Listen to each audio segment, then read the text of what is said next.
Here we are at Friday afternoon at the Manor, and springtime is doing remarkable things. We were just saying about all the great flowers coming up, and the chipmunks are going overtime, and I see birds doing wonderful things as well.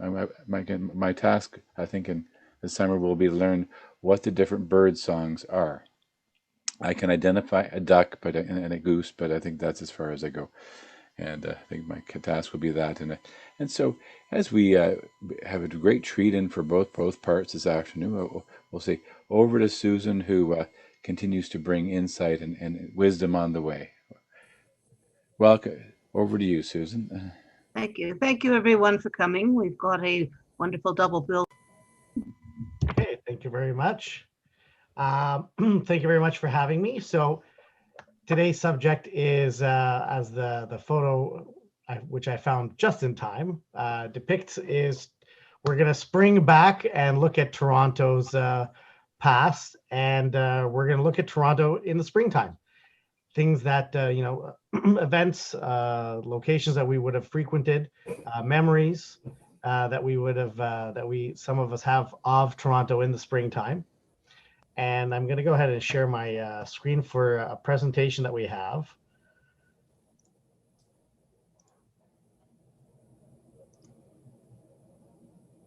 Okay.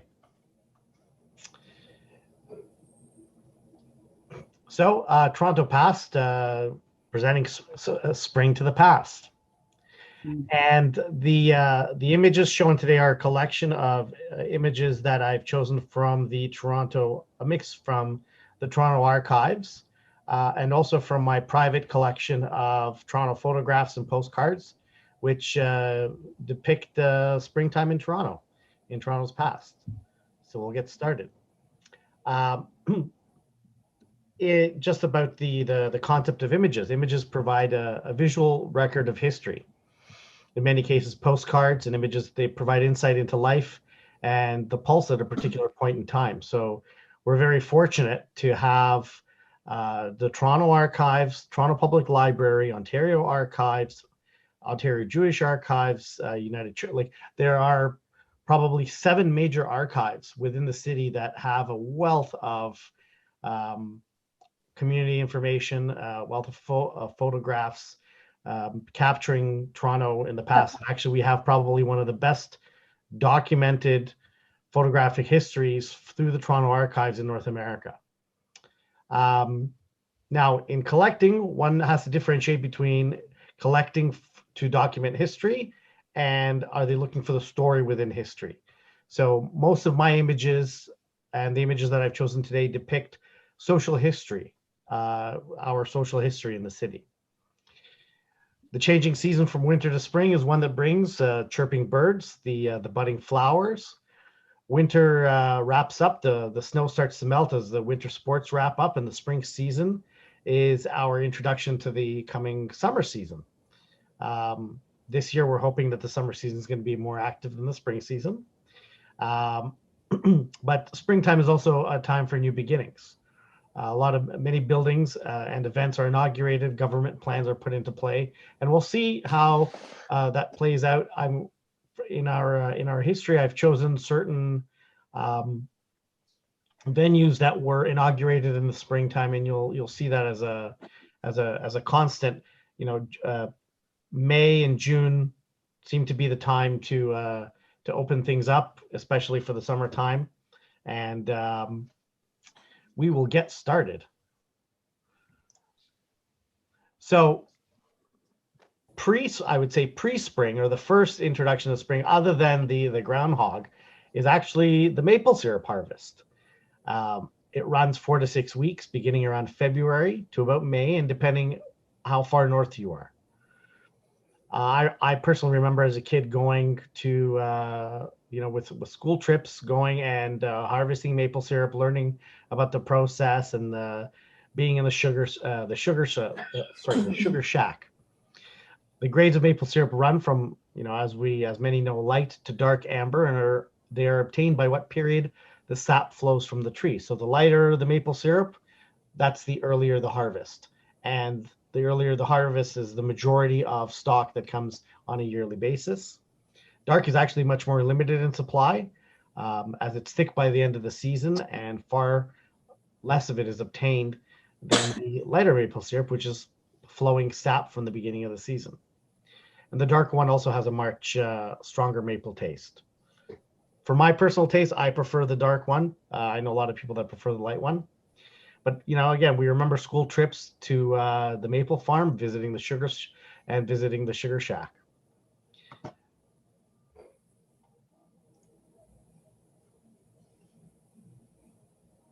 Outdoor activities start to become more of or outdoor activities with short sleeves start to become more of a reality in the springtime. And spring signifies the beginning of, outdoor life where we don't need a winter coat. We see here on the top left-hand corner some folks taking in the beach on Center Island, which granted is an image more towards summer, but is still representative. The Humber in the past, the Humber and the Don River were very active from the social activity perspective. In the warmer months, many would canoe, kayak, swim, fish, and on the Don River, they would even wash their cars in the river. So the top right-hand corner is actually a postcard from 1905. It's a hand-tinted Valentine postcard on the Humber, and it just shows you how much of a hub of activity it was. The Don, again, was the same thing. On the bottom left-hand side are the High Park mineral baths. I'm sure some might remember the High Park mineral baths, which were removed with the construction of the Bloor Street subway line in the 1970s.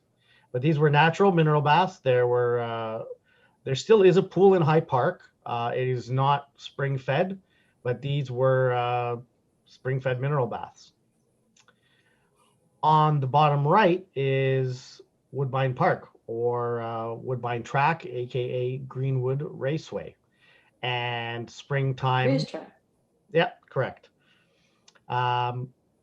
Which was built in 1874 as the Woodbine Race Course, and springtime is the time that it would reopen.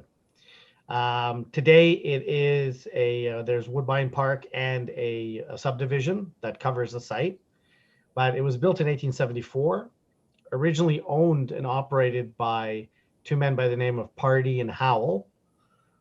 Passed the raceway on to Joseph Duggan. Joseph Duggan was the original owner of the land, but Pardee and Howell began experiencing financial problems with the racetrack, so they passed the land back to Duggan. And Joseph Duggan actually went on to form the Ontario Jockey Club in 1881, which was the organization that would be the catalyst and put Toronto on the horse racing map. The old Woodbine, quote unquote, as it was the nickname that it had received after the construction of the new facility, which is not depicted here. This postcard depicts the original Woodbine, the old Woodbine, as it would have been captured probably around 1910.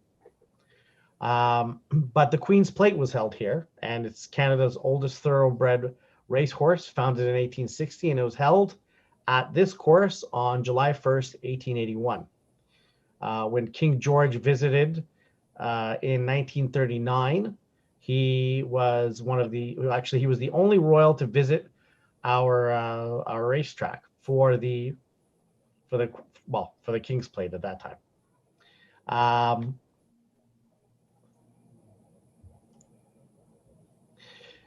Outdoor activities in the past would have included steamships, and so the season for the steamships obviously would begin in the springtime with the thawing of the ice on the Toronto Harbor. Now, it's interesting to note that the Toronto Harbor hasn't this is one of the first years that the harbor has extensively frozen over after 1910. With the redirection of certain waters from the Don in between 1910 and 1912, the Toronto Harbor stopped freezing over completely. But the season for steamships would begin in the springtime, and up until the 1950s, cruising the lakes was a common pastime. I have countless postcards of steamships and people on steamships, on the decks of steamships, enjoying themselves, and they would take either a a cruise for the day around the lake, or sometimes a week, 2 weeks through the Great Lakes up to St. Lawrence. It would be overnight cruises with dinner and entertainment. These ships are long gone.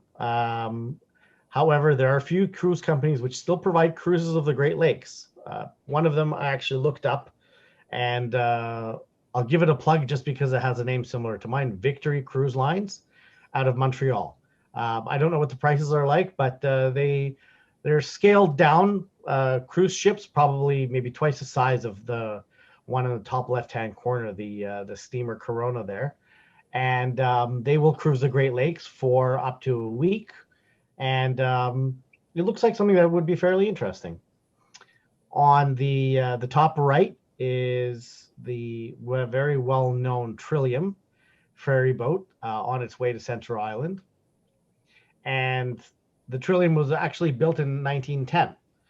It was out of commission and docked in the islands in the 1950s, and efforts by a number of historians and shipbuilders who volunteered their time in the 1970s revived it, and it actually functions today, still ferrying people every single day. So a sign of spring is also the ferry boats leaving the shoreline and heading towards the Toronto Islands.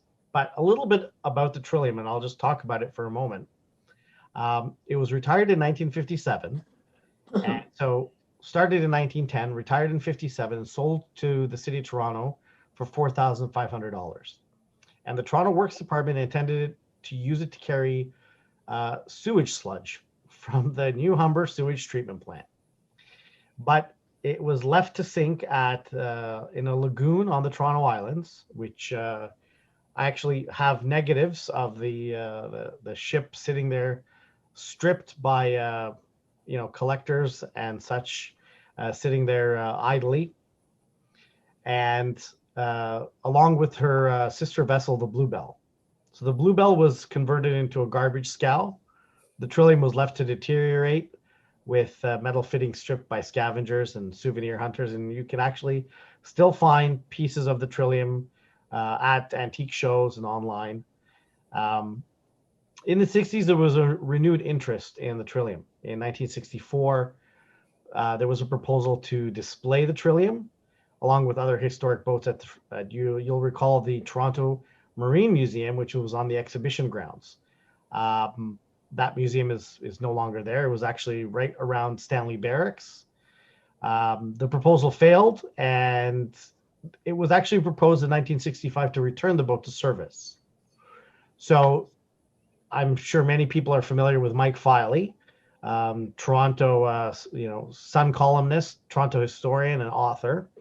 Due to his advocacy and the Toronto Parks Commissioner, Tommy Thompson, Metro Toronto approved the restoration in 1973. The cost actually was $950,000 for the restoration versus buying a new ferry, which would have cost $3 to $4 million. And one of the members, I'm a member of the Toronto Postcard Club, of which Mike Filey is a member, and he is now good friends with the gentleman who owned the engineering firm that refurbished the ship, a man by the name of Gord Champion. And his firm, Champion Engineering, supervised the restoration, which was completed in Port Colborne. It replaced the superstructure, the boiler, the deck, and Gord has actually shown me photos of the extensive work that was done. He's a gentleman with an eye for detail, and very specific requirements. He actually sourced out original gauges. They replicated gauges. They went to the States, to other steamships, to find gauges and pieces that would look as close to what he knew. Luckily, the city had documented the ship before docking it at the Toronto Islands, and so he had a full documentation of what it looked like, and he literally built it from the ground up, rebuilt the ship. So items were actually salvaged from another boat called the Imperial Windsor and one called the Texaco Brave, which were boats that were being scrapped. And the boat was rebuilt as close as possible to the original 1910 plans, and it was relaunched. So Gord is now, I want to say, about 95 years old and sharp as ever, and he is more than happy to talk about his pride in working on this ferry boat. On the bottom left-hand side, we have a postcard from 1905 depicting Hanlon's Point. And we'll talk more about Hanlon's Point on Center Island. But it opened in 1878 with the construction of Hanlon's Point Hotel. So that was another indication of springtime, where these amusement parks, which Toronto had a number of, and we're going to look at them today, the opening of, the inauguration and the subsequent reopening every year of the parks were signified by springtime. So it wasn't only the CNE, which is what we have today. Also, open air streetcars. So this is on the bottom right is a real photo postcard of the open air trolley car that would be headed down Queen Street to Scarborough Beach. And every year with the warm weather, the panels would come off, and you would have these open air streetcars, which there are two of them. TTC has one, and there's another one at a museum in Ottawa. And occasionally they will run. They still do run on the tracks. Our tracks are the same size, and all cars are built to those specifications, which is actually why the Toronto streetcars, whenever they come in, wherever they're built, they have to be redone. At least the wheelbase has to be redone to fit on our track system. The reason our track system is different is that it's a wider set than trains, so that trains wouldn't be able to ride the rails into the city, and that's from 120 years ago. Hanlon's Point. I know some of us will remember Hanlon's Point. The main feature of Hanlon's Point, the hotel, of course, the amusement park, but aside from the amusement park was the baseball stadium. And baseball was something that also signifies the coming of spring, the warming weather. The Toronto Ferry Company actually bought the Toronto Maple Leafs, which was the precursor to the hockey team, which was the baseball team, the Toronto Maple Leafs. And they moved them from Sunlight Field, which was Sunlight Soap, which was east of the Dawn, south of Queen Street, in what today is Leslieville. And they moved them from the Dawn to Hanlon's Point, and they built them a new grandstand. So the Toronto Maple Leafs baseball team played there until 1901. From 1901, and then in 1903, the stadium was destroyed by fire. That wouldn't be the first. It would be the first of multiple. It was rebuilt in 1904. And then Maple Leaf Park actually replaced the stadium in 1908. And the Maple Leafs, who had gone to play on the mainland, returned to the island. Now, Hanlon's Point fire in 1909, which destroyed the amusement park, the hotel, and the stadium, which, that was pretty much the fire that eliminated Hanlon's Point as a point of interest. But the stadium was rebuilt in 1910 on its own. That is the stadium that's notable as being the location where Babe Ruth hit his first professional home run on September 5th, 1914. And the ball, which is believed to be lying somewhere in Lake Ontario. And the Babe was playing for the visiting Providence Grays, and he pitched a one-hitter against the Leafs to go along with his 3-run home run over the right field wall in a 9-0 win for Providence. And today a historic plaque marks the occasion near Hanlon's Point dock. The Maple Leafs left the Toronto Islands for Maple Leaf Stadium in 1925. And the airport, the Toronto Island Airport, now covers that site where the stadium sat. So we have Actually, 3 out of these 4 images here are postcards. The top left is a common what's called a real photo postcard, and it's a photo that was probably taken by. It's actually produced by Air Maps company, and it was probably taken by Billy Bishop. He was hired by the company to fly around Toronto and take a number of aerial photographs, which were turned into postcards. The top right and bottom left are Valentine's postcards depicting the stadium at, you can clearly see that it's at, at different periods of time. The later Maple Leaf Park is depicted in the bottom left.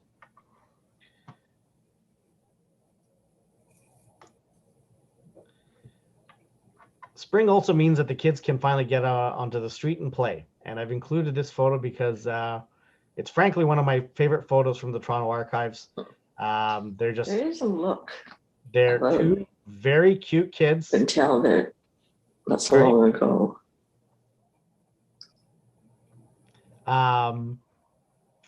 They're 2 very cute kids.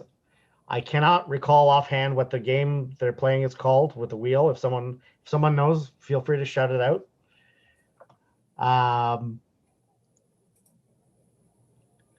But we'll look at the early amusement parks. And first is Sunnyside. So Sunnyside opened up in April of 1922. The name Sunnyside was the name of a local farm owned by John George Howard, which was situated just north on the location of the current St. Joseph's Medical Center. Sunnyside Avenue runs north-south from that location, north to Howard Park today, Howard Park Avenue. And John Howard is also famous as the original landowner of High Park. The amusement park themselves were completely created from sand dredged from the bottom of the bay and topsoil from a farm in Pickering. The original shoreline was extended into the lake by approximately 100 meters for a distance of about 1 kilometer.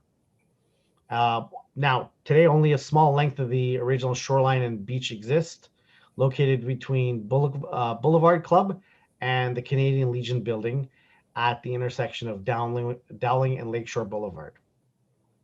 Unfortunately, the park was demolished in 1955 to facilitate the building of the Gardiner Expressway. But we'll look at the park, and so what we have here is Sunnyside Beach, and this would have been the main boulevard, the main drag, the strip, if you will. You can see the hydro corridor behind it, and that pretty much where you see the building with the round roof, that is where the Gardiner is pretty much running right next to this hydro corridor. And so what they would have done is they buried the hydro lines, and they ran the Gardiner right adjacent to the hydro corridor. And the reason they did that is because the land was already cleared, and it was already suitable for suitable, and the soil settled for building the footings of the Gardiner Expressway. So on the top left-hand corner is the Sunnyside Beach Bathing Pavilion. It's a postcard depicting the opening day ceremonies. On the top right is behind that building, and a scene that is still can still be seen today, which is the beach, although far less busy. On the bottom left, a very busy summertime scene of everybody enjoying a swim in the lake. And on the bottom right, the largest heated pool in North America, which is still there today. It used to hold 3.4 million liters of water, and it was the largest outdoor pool in North America. When the park was torn down,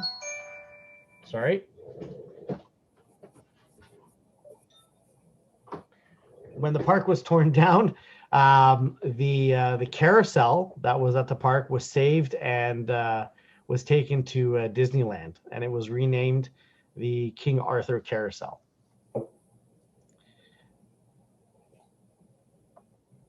So here we have another 2 photos of the busy boulevard and the beachfront. And Sunnyside was also a place where Torontonians began to experiment with foods at the amusement parks, various foods. Here we have hot wieners and toasted buns, French fried potatoes, and looking at a history of the amusement parks and carnivals and fairs in Toronto, I've noticed that from about 1905 on, the curiosity of Torontonians in trying different foods would expand to the point where into the 1960s and 1970s at the CNE, it was totally reasonable to introduce with great success the international food fair that they used to have. But back to the slide here. Also, one of the first pageants one of the first Miss Toronto pageants was held at Sunnyside, and here we see in 1926 with the sash Miss Jean Ford Tolmie, which there is unfortunately a darker story that goes with this, but we'll save that for another day. Some of the names of the rides were the Arrow Swing. These are the names that stick out to me. The Custer Cars, the Flyer, which of course was the roller coaster, the Gadabout, which were bumper cars, Lovers Express, Menagerie Merry-Go-Round. They had miniature golf as well, toboggans, the Whip, and the Whoopie, which was later renamed the Swooper. Another amusement park on the other side of the city was Scarborough Beach. And in 1906, the Toronto Park Company purchased 17 hectares of the O'Connor Farm, which is south of Queen Street, east between Ludi and McLean Avenues, from the Sisters of St. Joseph. And actually, the O'Connor Farm has moved. The O'Connor Farm moved actually out to Whitby. The Scarborough Beach was formally opened on June 1st, 1907 by Mayor Emerson Coatsworth. Now, the first slide here depicts the most popular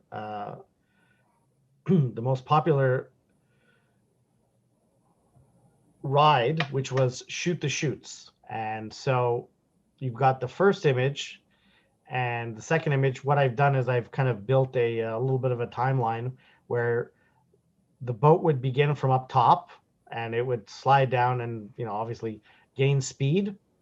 It would be pushed by two people from up top, and then they would let go as it would gain speed, and then it would hit the water and glide on top of the water. A fairly safe ride. There were a few injuries, but generally a very fun time. So you can see people as they make their way down the slide from the first to the second top right, the third bottom left, and then the final photograph of the happy and safe and excited riders. Scarborough Beach the development was closely linked to the Toronto Railway Company's streetcar service to the area. The resort offered 100 attractions, including a 0.4 kilometer roller coaster ride called Shoot the Chutes. A 0.4 kilometer coaster ride, the Shoot the Chutes, which was a flume ride, and a Bump the Bumps slide, and of course the very famous Tunnel of Love, which is depicted in the bottom right-hand corner.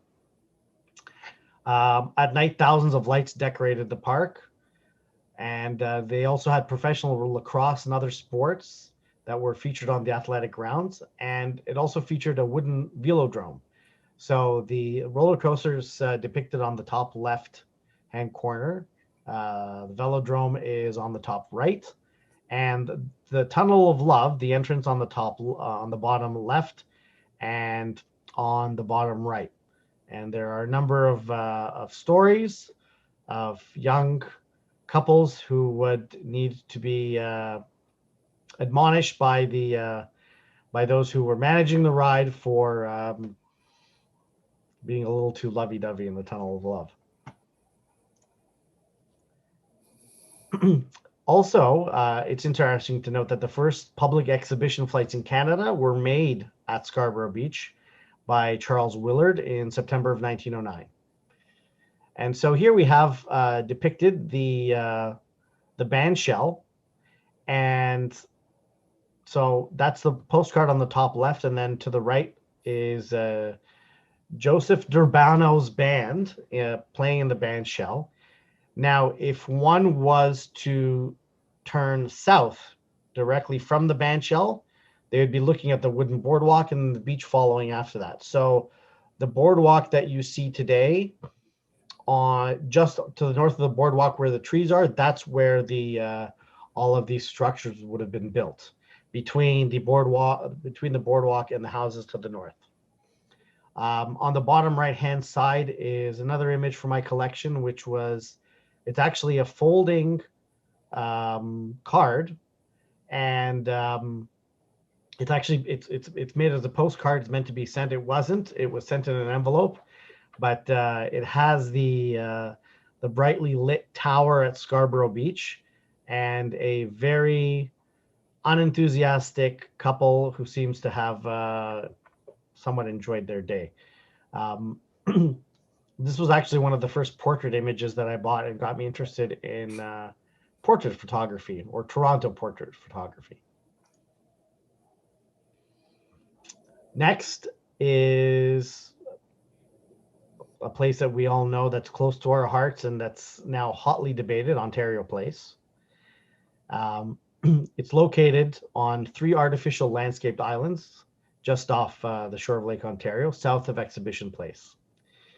It opened up in May 22nd, 1971, and operated as a theme park, which was centered around Ontario themes and family attractions until 2012. So it's interesting that it's been 8 years. It's still open as a park. It doesn't have it, there's no admission to enter, but the Cinesphere still functions. There's still Trillium Park, which is the new park that was built. The William Davis Trail, the marina still functions, and you can still walk the the old trails of some of the old rides that were there, but of course none of them are functioning. Construction originally started on March 17th, 1969, and Ontario Place opened in May of 1971. The Eastern Islands Children's Village wasn't yet opened. It was postponed until July, and it actually opened up in 1972. So initially the cost of Ontario Place was $13 million, but the final cost ended up being about $29 million. And that equates to about $185, $190 million in today's dollars. But plans grew to encompass more features and attractions as they developed Ontario Place, and that's really the reason for the increased cost.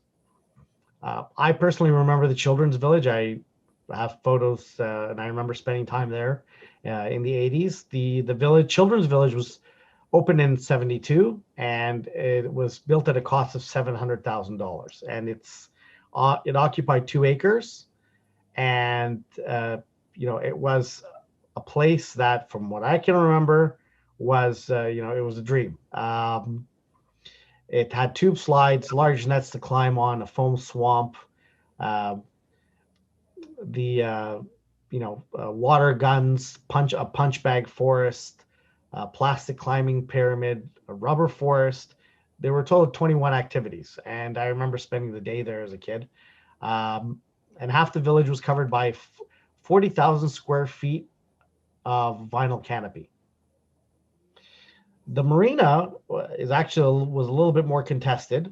It was included in the project, and it holds up to 290 boats. But there was controversy around allowing a public facility to have an upscale boating dock, within this new artificial harbor. But the marina has still, been successful. Still open is the IMAX, which a little bit of history of the IMAX film It debuted at Expo 70 in Osaka, Japan. And that was the new IMAX movie technology. And that's where it was first exhibited in Japan. It was met with great success, and it was decided to build the first permanent IMAX installation, and that was the theater at Ontario Place, which thankfully has managed to skirt closure on a number of occasions, even recently. The Cinesphere is an 800-seat theater. Its building is a spherical triodetic dome. That's a mouthful. With a 61-foot outer radius and a 56-foot inner radius. The dome is supported by fabricated steel aluminum alloy tubes. And it was actually award-winning design. Ontario Place has won a number of awards, including the International Committee for Documentation and Conservation of Buildings of the Modern Movement, the Royal Architectural Institute of Canada Award, and the National Trust Prix 20e, which is the 20th prize of the 20th century, and the American Society of Landscape Architects. In 2014, Ministry of Culture, Tourism, and Sport declared Ontario Place to be a cultural heritage landscape of provincial significance, which is one of the main reasons that it hasn't been redeveloped yet. It's constantly an area that is under debate from planners.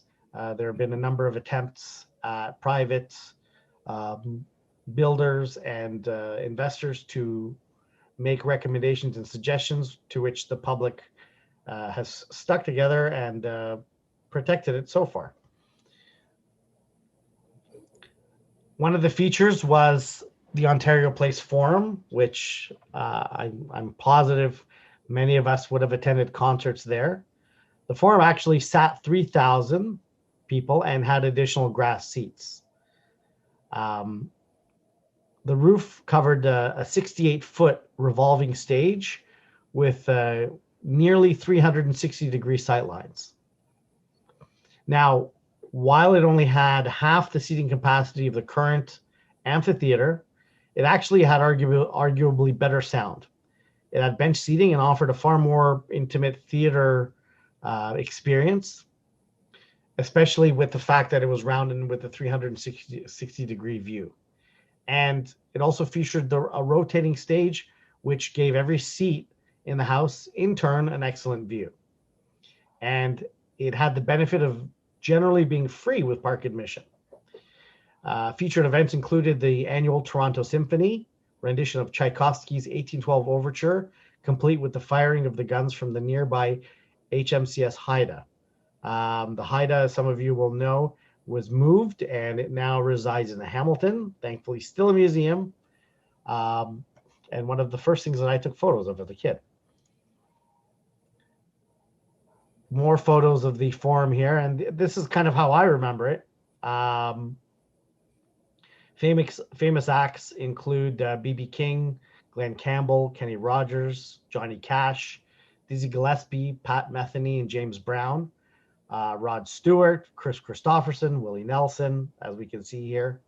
Canadian acts like Lighthouse, Bruce Coburn, the Nylons.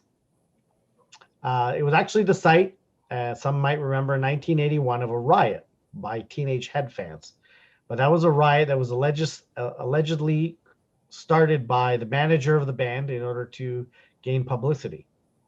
But after that, hard rock acts were banned from the venue until the construction of the new amphitheater, the Budweiser. Well, no, now it's something else, but it used to be the Budweiser Amphitheater.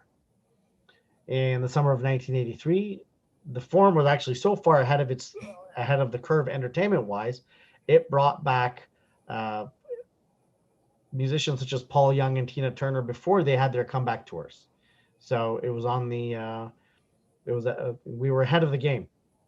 Unfortunately, the Forum was torn down at the end of the '94 season, and it was replaced with the current amphitheater, which is still pretty good, and hopefully will be returning to one day. Springtime was also the return of and the opening of zoos, but in the past, I focused actually on the zoos that predate the Metropolitan Toronto Zoo. One of them is still functioning today, which is the High Park Zoo. So a little bit of the history of High Park. In 1836, John George Howard purchased 160 acres of property from the county of York on the west end of Toronto for a sheep farm, and he paid $1,000. Howard designed and built Colborne Lodge, which is a Regency-style cottage, and he built that in 1837 as the residence for he and his wife. And after a successful career as an architect, an engineer, and land surveyor for the city of Toronto, Howard retired in 1855 on the site of High Park. And in 1873, he and his wife agreed to convey their what at the time was a country property of 120 acres to the city of Toronto. And that was actually Toronto's first major urban park, fashioned and constructed by designers who had worked on New York's Central Park. So there's a significant amount of influence, but High Park was actually built as a secondary park. The idea was that Toronto would identify lands for a main park, similar to what New York has, Central Park. Unfortunately, that never happened. And now High Park remains our main park. The same plans were also made for Downsview, but again, that seems to be changing as well. But the practice of keeping animals in the park originated in 1893 with the keeping of deer. So High Park was born, the High Park Zoo was born with the birth of High Park, with the opening of High Park. The zoo keeps American bison, Barbary sheep, capybaras, which you might recall escaped probably about 3-4 years ago, emus, Highland cattle, llamas, mouflon, sheep, peacocks, reindeer, wallabies, and yaks in 11 different paddocks. The zoo is open year-round from 7 a.m. to dusk, and on weekends from March until October. The llama pen is actually also open for visitors to feed and pet the llamas. And chicken and rabbits are also kept for children to interact with at the same time as the llama visits. The animals are cared for by the Toronto Parks, Forestry and Recreation Division staff, and Friends of High Park Zoo volunteers.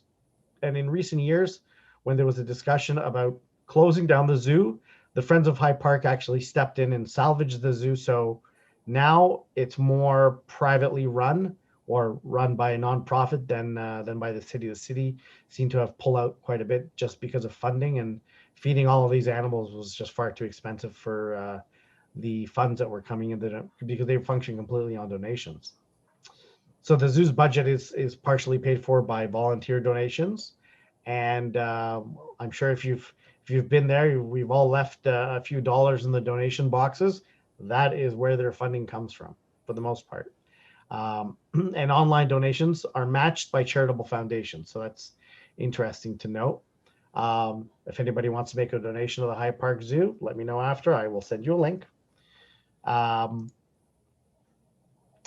Another zoo now on the east end was the Riverdale Zoo. The land is now occupied by Riverdale Farm and used to be the city's premier animal watching institution. For 75 years, Riverdale Zoo was home to a bizarre menagerie of wild and exotic creatures, including elephants, hippopotamuses, monkeys, and sea lions. These are the first exposure of Torontonians to these exotic animals. The Cabbagetown attraction closed for good, partially demolished when the Metro Zoo opened up in 1975, and a lot of some of the animals were transferred over to Metro. The property actually originally belonged to Henry Scatting, and it was purchased by the city, and where it opened up the 162 acres at that time in 1890. And by 1894, the zoo had its first residents, 2 wolves and a herd of deer, and they were kept separately. Otherwise, the wolves would have eaten the deer. The collection grew that by 1902, the inventory at Riverdale included 16 pheasants, 2 ocelots, a male camel, bull buffalo, 6 pens of monkeys, a Siberian bear, a crane, lions, and a hippo. Believe it or not, the zoo actually attracted 20,000 visitors in the first weekend, and the elephants and lions were on display. The animals were expanded to include animals from all over the world, Africa and Asia. Yonge Street Pedestrian Mall is something that was also tested in the springtime in the summer of 1971. It was a summer-only space. It was basically the blocking off of Yonge Street from Bloor to Queen, and it was met with massive success. However, after a few years, the city of Toronto started to realize that by nightfall, the pedestrian mall would become a little bit of a party zone. So it actually only lasted from 1971 until 1973. 93% of businesses supported running the mall from 2 weeks a year to year round. But the increased pedestrian activity drew great awareness of the unfortunately criminalized activity, which was not uncommon to Yonge Street in that period of time. Namely public intoxication, panhandling, prostitution, leafletting for sex-related activities, and such. So David Crombie's office organized an attempt to manage the event, but it unfortunately wasn't successful. We've done something similar in the past 40 years, probably I would say a few times a decade, but not to the extent of these pedestrian malls. And the rumor mill is that post-COVID, that's what they want to do, is they want to make Yonge Street possibly either a majority pedestrian or pedestrian only, which would mean the possible return of these outdoor pedestrian malls.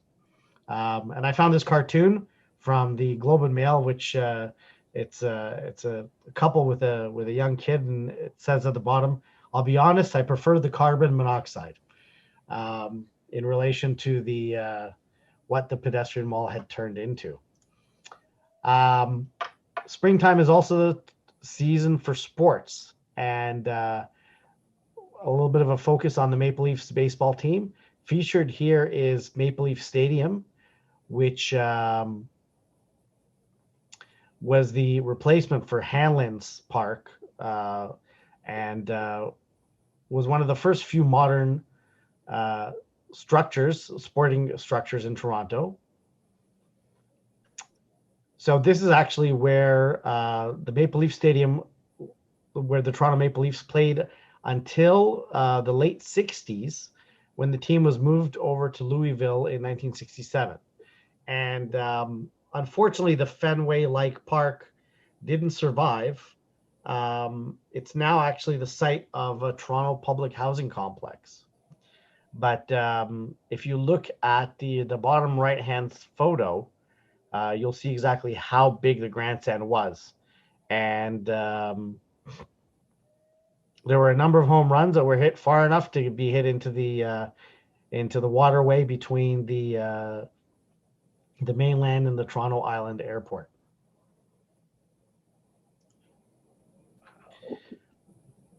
Following that, Toronto got its finally got our baseball team in springtime, and we had our opening day with at the stadium at CNE, which was attended by 44,649 fans who came to the exhibition stadium for the opening day. And what they saw was AstroTurf covered in snow. So in a typical Canadian fashion, we had our Canadian spring with snow. White Sox, so on the bottom left hand there, we've got the White Sox infielder who's actually tramping through the snow, not on a one-horse open sleigh, but I think he's wearing jackets on his feet.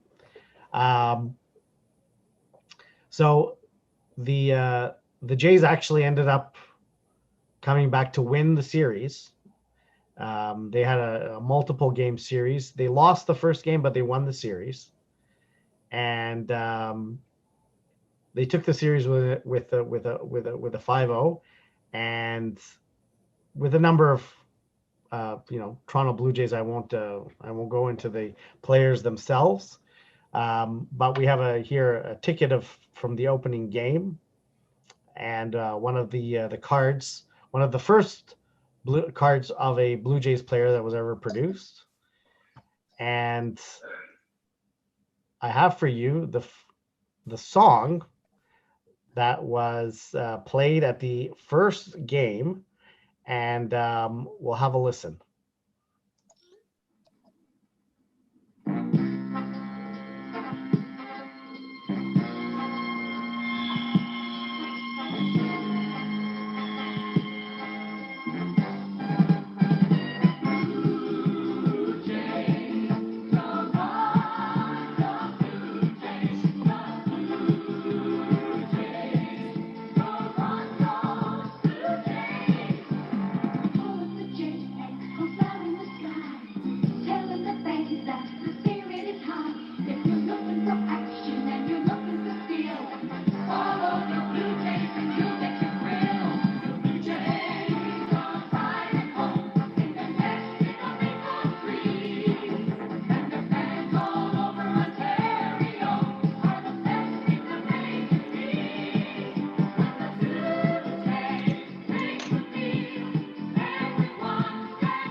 Okay, so I don't know how many remember the song, but it's a very dramatic song for a baseball team, I think, but still quite catchy. I remember it. I remember actually getting. I never was able to attend a game at Sandy because it always got snowed out. So somehow it was always too cold, and my parents wouldn't let me sit in the cold. But today we've got the Sky Dome, which of course has its retractable roof. That's the home of the Blue Jays, which again is now a contested structure because they're talking about tearing it down and building something about half the size. So the Sky Dome holds up to, I believe it is 45,000 people, and which is unfortunate because it's become between the Sky Dome and the CN Tower. It is a Toronto landmark which identifies the skyline. So on to the next activity of springtime. I never actually thought that there was this much to do in the spring until I built this presentation.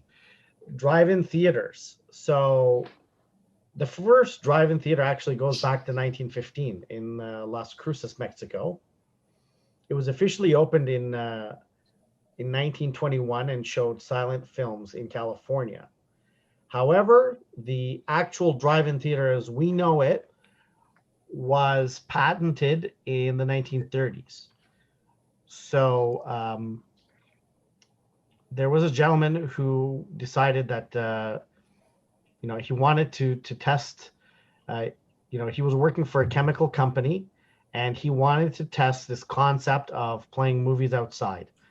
I believe that the inspiration came from European movie theaters, which is very common to find, especially in the warmer Mediterranean areas, open air theaters.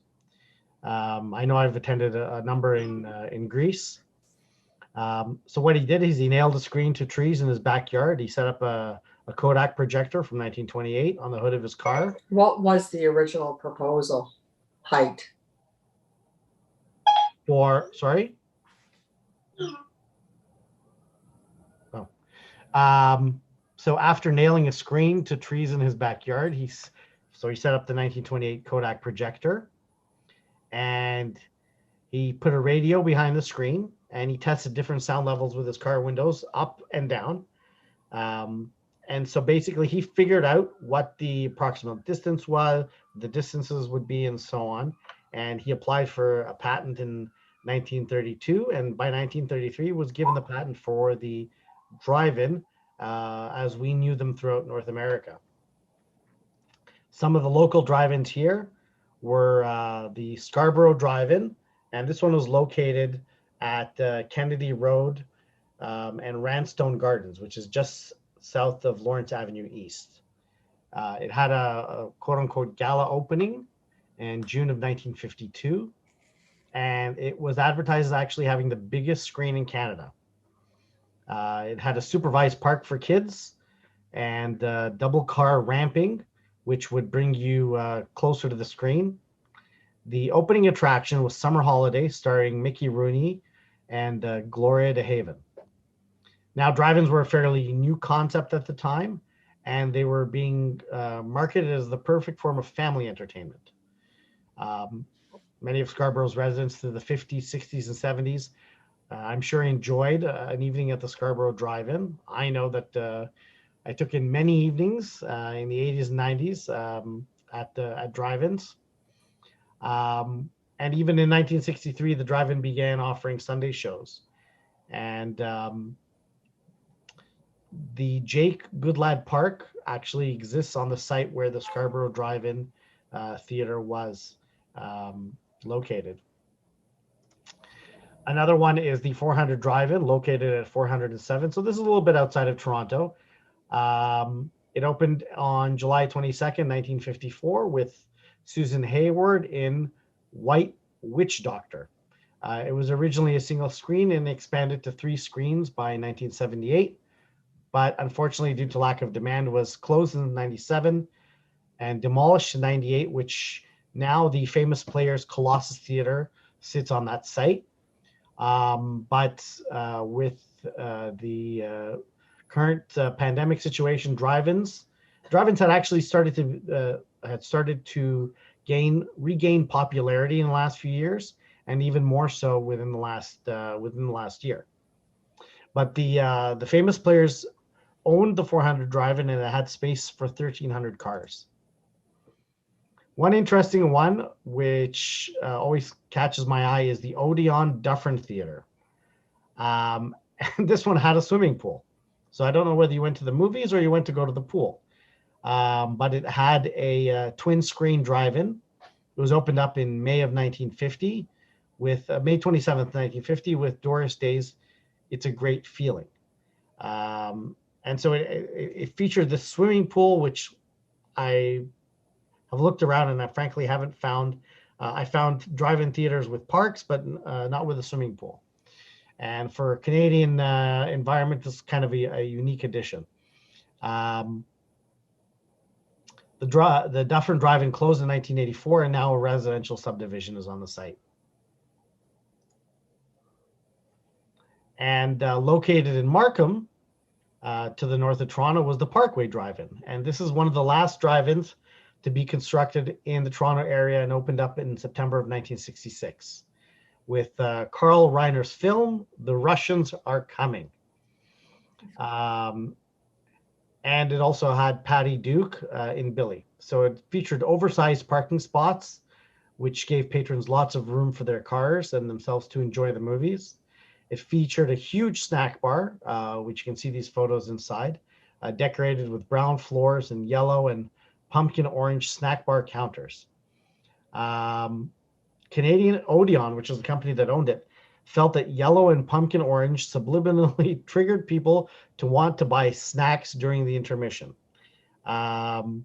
which I think is interesting. The Parkway Drive-In was the only drive-in in Toronto area that didn't have AM radio sound in the 1980s. Unfortunately, it was closed in 1985. So there still is a drive-in located in Oakville. There are some probably within an hour's drive of Toronto. And the Docks, which is just off Cherry Street, there is a parking lot which has been converted into a temporary drive-in movie theater, for which the prices of tickets are quite expensive. And we're going to wrap up today's presentation with Memories of Springtime in the 1940s by a member of the United Church who unfortunately now passed, Toronto historian Doug Taylor. And he wrote a number of books on Toronto history, but I find that his memory and his style of writing is, for me, for someone, he's writing about Toronto, his memory of Toronto of springtime in Toronto in the 1940s.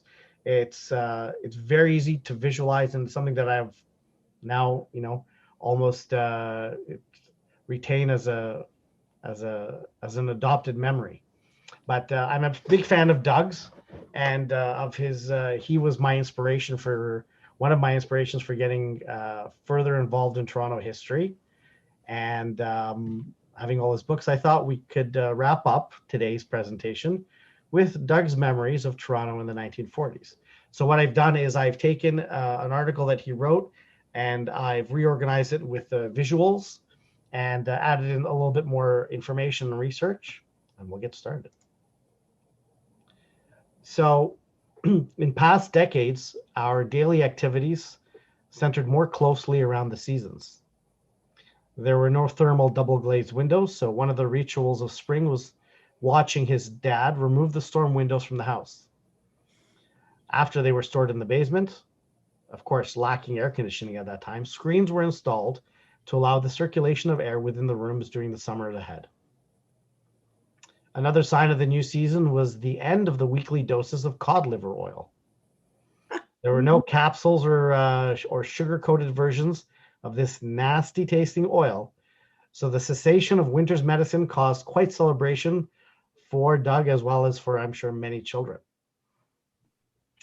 With the arrival of the longer evenings of spring, kids were allowed to venture out after supper, though it was expected that they would return home when the streetlights came on. The laneways behind the houses were the best playgrounds.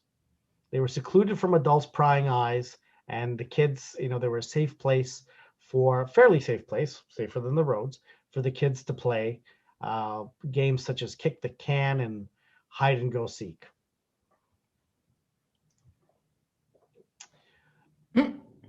While playing, sorry, one moment. Hello?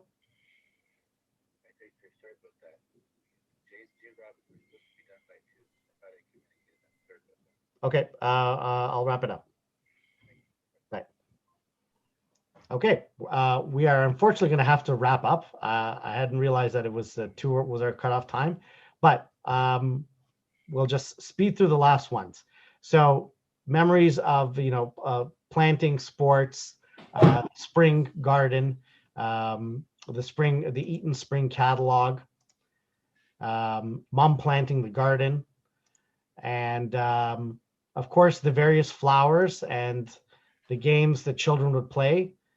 There was also the yo-yo man who would appear at the various schools, and spring brought about the changes that Doug has captured here with the blooming flowers all over Toronto.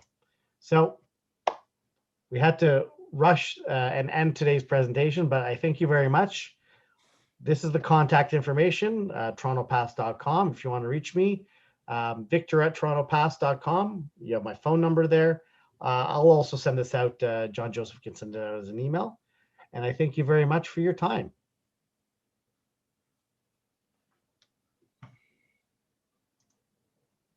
Thank you, Victor. You always keep us wanting more and more and more. Truly remarkable.